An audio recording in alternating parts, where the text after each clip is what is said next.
دوستو، بگ سوچو میں خوش آمدید۔ دنیا میں چین، امریکہ، بھارت، روس، جاپان اور جرمنی آلودگی پھیلانے کے بڑے ذمہ دار ممالک ہیں۔ چین ماحول کو آلودہ کرنے میں سب سے آگے ہے، جو مختلف رپورٹس کے مطابق تنہا عالمی آلودگی میں 28 سے 30% حصہ ڈال رہا ہے۔ امریکہ 15 سے 17% کے ساتھ دوسرے، جبکہ بھارت 5 سے 7% کے ساتھ تیسرے نمبر پر ہے۔ انہی اعداد و شمار کی بنیاد پر امریکہ اور اس کے حامی مغربی ممالک چین کو اس معاملے میں سخت تنقید کا نشانہ بناتے رہتے ہیں، لیکن بعض ماہرین کا خیال ہے کہ یہ ممالک چین کی صنعتی ترقی اور اس کی تیزی سے اوپر جاتی ہوئی معیشت سے دراصل خوفزدہ ہیں۔ چین میں معاشی ترقی کی رفتار انتہائی تیز ہونے سے پہلے، یعنی 2007 سے پہلے تک، امریکہ دنیا میں آلودگی پھیلانے کا سب سے بڑا ذمہ دار ہوا کرتا تھا۔ چین 2005 میں آلودگی پھیلانے میں امریکہ سے 2% پیچھے تھا، لیکن 2007 میں چین نے اس لسٹ میں امریکہ کو پیچھے چھوڑ دیا۔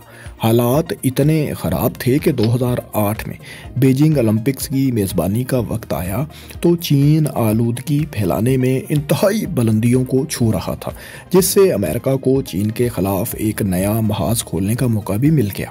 چین نے اولمپک گیمز کی تیاریوں پر $40 ارب سے بھی زائد رقم خرچ کی، تاہم آلودگی کی وجہ سے اسے مزید اربوں ڈالرز لگانا پڑ گئے۔ چین نے اپنی کاوشوں سے بیجنگ میں آلودگی کی شرح کو صرف ایک سال میں 29.6% تک کم کر دیا۔ تاہم یہ جز وقتی کوششیں اس وقت ناکام ثابت ہوئیں جب 2013 میں چین میں آلودگی تاریخ کی بلند ترین سطح پر پہنچ گئی، جو چین کے اپنے ہدف سے بھی 4 گنا اور WHO کی گائیڈ لائن سے 17% زیادہ تھی۔ چائنیز دارالحکومت بیجنگ سمیت تمام بڑے شہروں میں سموگ کا یہ عالم تھا کہ لوگوں کا گھروں سے نکلنا ہی محال ہو چکا تھا۔ لوگ کھڑکیاں بند رکھنے پر مجبور تھے، جبکہ ماسک اور اینک پہنے بغیر سڑکوں پر آنا زندگی کو داؤ پر لگانے کے مترادف تھا۔ ان حالات کی وجہ سے چائنیز حکومت نے آلودگی کے خلاف اعلان جنگ کر دیا اور ایسا ماسٹر پلان ترتیب دیا جس کی آج دنیا بھر میں مثال دی جاتی ہے۔ یہ پلان اتنا کامیاب ہے کہ پاکستان میں بھی سموگ سے زیادہ متاثرہ شہروں جیسا کہ لاہور، کراچی، گوجرانوالا اور فیصل آباد میں اس پلان پر عمل کر کے لوگوں کی زندگیوں کو آسان بنایا جا سکتا ہے۔ پاکستان میں یہ پلان کیسے کامیاب ہوگا، اس کا ذکر ہم تھوڑا آگے چل کر کرتے ہیں۔ دوستو، چین نے سموگ کے خلاف اپنے ماسٹر پلان کی مد میں $277 ارب کی سرمایہ کاری کا منصوبہ بنایا ہے تاکہ بڑے شہروں میں آلودگی کو انتہائی کم سطح پر لایا جا سکے، اور چین 2017 میں اپنے مقرر کردہ تمام اہداف حاصل کرنے میں کامیاب بھی ہو گیا تھا۔ حیران کن طور پر چین نے ان برسوں میں اپنی صنعتی ترقی کی رفتار کو بھی کم نہیں ہونے دیا، اور 2018 میں حیران کن اہداف کے ساتھ نئی پالیسی بھی چین سامنے لے آیا۔ چین نے آلودگی کے خلاف جنگ کے دوران 2014 میں فیصلہ کیا کہ معیار پر پورا نہ اترنے والی 60 لاکھ گاڑیوں کو آئندہ سڑکوں پر آنے کی اجازت نہیں ہوگی۔ ان میں ملک کے ترقی یافتہ ترین شہروں کی زیادہ تر گاڑیاں ہی شامل تھیں۔ بیجنگ، شنگھائی اور سب سے آلودہ ترین صوبے ہیبی کے مختلف شہروں سے لاکھوں گاڑیاں اسکریپ یارڈ میں بھیجنے کا منصوبہ بنایا گیا تھا۔ 2018 میں آلودگی سے شدید متاثرہ بیجنگ میں دوسرے شہروں سے آنے والی گاڑیوں کی حد تعداد بھی مقرر کر دی گئی، جس کے مطابق جو گاڑیاں بیجنگ میں رجسٹرڈ نہیں، ان کو ایک سال میں صرف 12 بار ہی اس شہر میں داخلے کا پرمٹ ملتا ہے۔ ایک دفعہ حاصل کیا گیا پرمٹ 7 دن کے لیے کارآمد ہوتا ہے۔ دارالحکومت کے باہر سے آنے والی گاڑیوں کو ایک سال میں صرف 84 گھنٹوں کے لیے ہی سڑکوں پر آنے کی اجازت ہوتی ہے، باقی وقت انہیں گھروں کے اندر ہی پارک کرنا لازمی قرار دیا گیا ہے، یعنی دوسرے شہروں کی گاڑیوں کو گھر سے باہر پارکنگ میں کھڑا کرنے کی بھی اجازت نہیں۔ 2018 میں بیجنگ میں کاروں کی تعداد 60 سے 70 لاکھ کے درمیان تھی، جو حکومتی پالیسیز کی بدولت آج بھی کم و بیش اتنی ہی ہے، یعنی اس میں اضافہ نہیں ہوا۔ یوں بیجنگ انتظامیہ نے گاڑیوں کی تعداد کو محدود کر کے دنیا بھر کے لیے ایک مثال قائم کر دی۔ یورپی یونین نے 2035 کے بعد پیٹرول اور ڈیزل پر چلنے والی گاڑیوں کی خرید و فروخت پر پابندی لگانے کا اعلان کیا ہے۔ یورپی یونین نے 2050 تک اپنی تمام گاڑیاں برقی توانائی پر منتقل کرنے کا منصوبہ دیا ہے، تو چین نے یہی ٹارگٹ حاصل کرنے کے لیے اپنا ہدف 2060 کا سال مقرر کیا ہے۔ دوستو، دوسری جانب 2014 کی پالیسی کے مطابق جن شہروں میں آلودگی چین میں زیادہ تھی، ان میں کوئلے پر چلنے والے نئے پاور پلانٹس لگانے پر مکمل پابندی عائد کر دی گئی۔ حکومت نے آئرن اور سٹیل انڈسٹری سے دھوئیں کے اخراج کی حد بھی مقرر کر دی، اور اس بات کو یقینی بنانے کی کوشش کی گئی کہ ہوا کو صاف کرنے کے پلانٹس لگائے جائیں اور فضا میں آلودگی کا باعث بننے والے ذرات کی مقدار کم سے کم کی جائے۔ صنعتوں کے خطرناک فضلات کو زمین کے لیے کم سے کم خطرناک بنانے اور ویسٹ یا فضلوں کو تلف کرنے کا پروگرام بھی چائنیز پالیسی کا حصہ رہا ہے۔ 2018 میں چین نے ہواؤں کو صاف شفاف بنانے کے لیے کاربن ڈائی آکسائیڈ کے علاوہ سلفر ڈائی آکسائیڈ اور نائٹروجن آکسائیڈ کو بھی کم سے کم کرنے کا پروگرام بنایا۔ چین نے نہ صرف عالمی آلودگی کم کرنے میں حصہ ڈالتے ہوئے بیرون ملک کوئلے کے پاور پروجیکٹس میں سرمایہ کاری پر پابندی لگا دی، جبکہ اپنے ملک میں بھی جاری اس طرح کے کئی منصوبوں کا از سرے نو جائزہ لینے کا اعلان کر دیا۔ ہاں، بہرحال چین ابھی تک کوئلے سے توانائی کے حصول کا مکمل خاتمہ نہیں کر پایا۔ چین کی آلودگی کے خاتمے کے لیے کوششوں کا اندازہ اس بات سے لگایا جا سکتا ہے کہ چین نے گزشتہ 7-8 برسوں میں جتنی فضائی آلودگی کم کی ہے، امریکہ 30 برسوں میں بھی اپنی آلودگی میں اس قدر کمی نہیں لا سکا۔ چین آلودگی کے خلاف جنگ میں ناممکن کو ممکن بنا رہا ہے۔ دنیا میں سب سے پہلا سموک فری ٹاور تو 2015 میں ہالینڈ کے شہر روٹرڈیم میں تعمیر کیا گیا، تاہم اس کے بعد چین نے انٹری دے دی اور صرف ایک سال میں بیجنگ اور تیانجن میں کئی سموک ٹاورز بنا ڈالے۔ اسی سلسلے کی ایک کڑی کے طور پر 2016 میں چین نے اپنے تاریخی شہر شیان میں ہوا کو صاف کرنے والا دنیا کا سب سے بڑا پلانٹ بھی لگا دیا۔ ہوا کو سموک سے پاک کرنے کے لیے لگائے گئے اس پلانٹ کا ٹاور 100 میٹر بلند ہے، جو 10 کلومیٹر کے ریڈیس میں ہوا کو صاف کرنے کی صلاحیت رکھتا ہے۔ اس کی تعمیر پر $2 ملین لاگت آئی تھی۔ یہ ٹاور شمسی توانائی سے چلتا ہے، جبکہ اس کا سالانہ انتظامی خرچ $30,000 کے لگ بھگ ہے۔ چین نے اس کامیاب تجربے کے بعد شیان میں ہی 300 میٹر بلند ٹاور پر بھی کام شروع کر دیا ہے، جس سے 90 لاکھ آبادی والے اس شہر کی تقریباً پوری فضا ہی صاف ہونے کا قوی امکان ہے۔ دوستو، چائنیز نے آلودگی کے خلاف جنگ کو چیلنج سمجھ کر قبول کیا ہے اور اپنے گھروں، اسکولوں اور دفاتر میں ایئر پیوریفائرز بھی لگائے ہیں، کیونکہ وہ صاف ہوا کی ضرورت اور اس کے صحت پر اثرات کو مکمل طور پر سمجھ چکے ہیں۔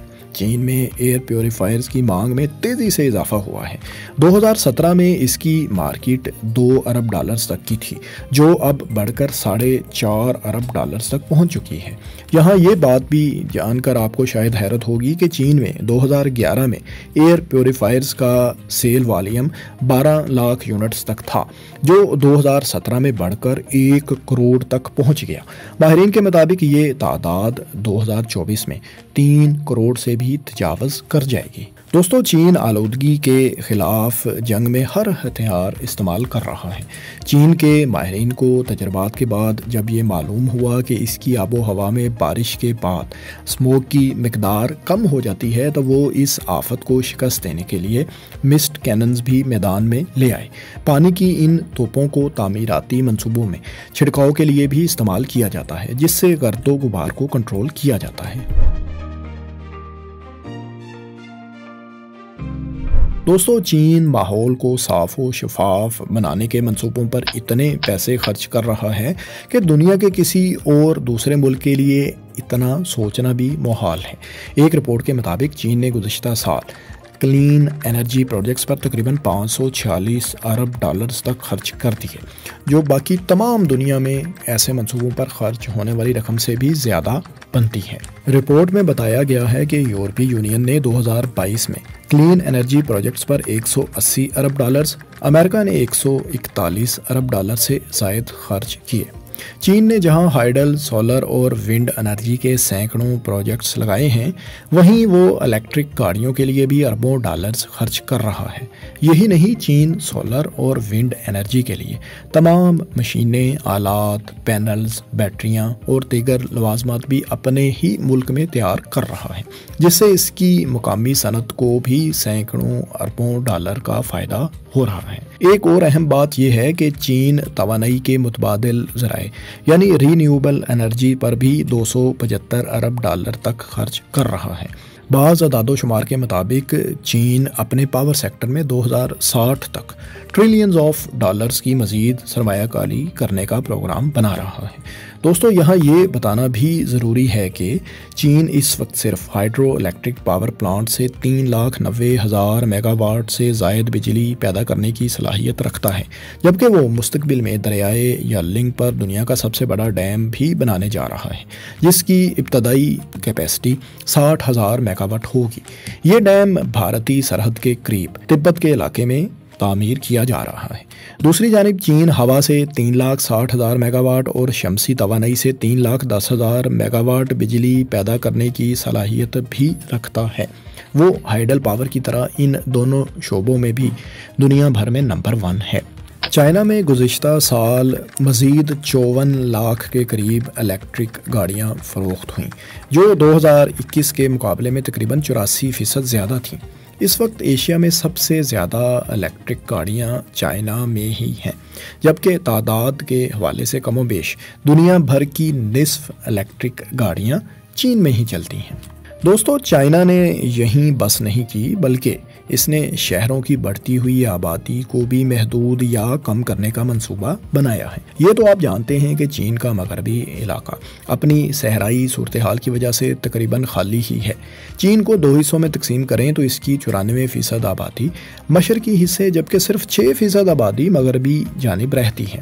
چائنا اربوں ڈالرز لگا کر اپنے صحراؤں کو نخلستانوں میں تبدیل کر رہا ہے، جس کے بعد مشرقی حصے سے لوگوں کو لا کر ان علاقوں میں آباد کرنے کا پلان ہے، تاکہ بڑے شہروں پر آبادی کا دباؤ کم ہو اور وہاں آلودگی مزید کم ہو۔ دوستو، آخر میں آپ کو یہ بھی بتاتے چلیں کہ چین کی 2013 سے شروع ہونے والی ان کاوشوں کی بدولت 2021 میں چین میں آلودگی کی شرح میں 42% تک کمی آ گئی ہے۔ یہی نہیں، یونیورسٹی آف شکاگو کی ایک رپورٹ کے مطابق چین کی کاوشوں سے گلوبل پولوشن میں بھی واضح کمی آئی ہے۔ یہ بھی کہا گیا ہے کہ چین اگر یہ اقدامات نہ کرتا تو دنیا بھر کی فضائیں شدید آلودہ ہو جاتی۔ رپورٹ میں یہ بھی دعویٰ کیا گیا ہے کہ چین کی فضا صاف ہونے سے یہاں کے شہریوں کی اوسط عمر میں 2.25 سال تک کا اضافہ ان گزشتہ برسوں میں ہوا ہے، اور چین دنیا کے 5 آلودہ ترین فضا والے ممالک کی فہرست سے نکل کر ٹاپ 20 ممالک کی فہرست سے بھی نکل گیا، اور چائنا کو یقین ہے کہ وہ اسی سال ٹاپ 30 آلودہ ترین ممالک کی لسٹ سے بھی باہر ہو جائے گا۔ ایک اور بات کی وضاحت بھی ضروری ہے کہ چین مجموعی طور پر آلودگی پھیلانے میں تو ابھی بھی دنیا میں پہلے نمبر پر ہی آتا ہے، لیکن فضاؤں کو صاف کرنے کی وجہ سے وہ فضائی آلودگی کے ٹاپ 5 ممالک میں شامل نہیں، یعنی جتنی آلودگی چین پھیلاتا ہے اس سے کہیں زیادہ اپنی فضا کو وہ صاف کر لیتا ہے۔ یہاں آپ کو یہ بھی بتاتے چلیں کہ پاکستان کے بڑے شہروں میں بھی سموک ٹاورز بنا کر اور مسٹ کیننز یعنی پانی کی توپوں کا استعمال کر کے آلودگی میں کمی لائی جا سکتی ہے۔ اب دیکھتے ہیں کہ پاکستان کاروباروں اور تعلیمی اداروں کو بند کرنے کی بجائے آلودگی کے خلاف جنگ کا آغاز کب اور کیسے کرتا ہے۔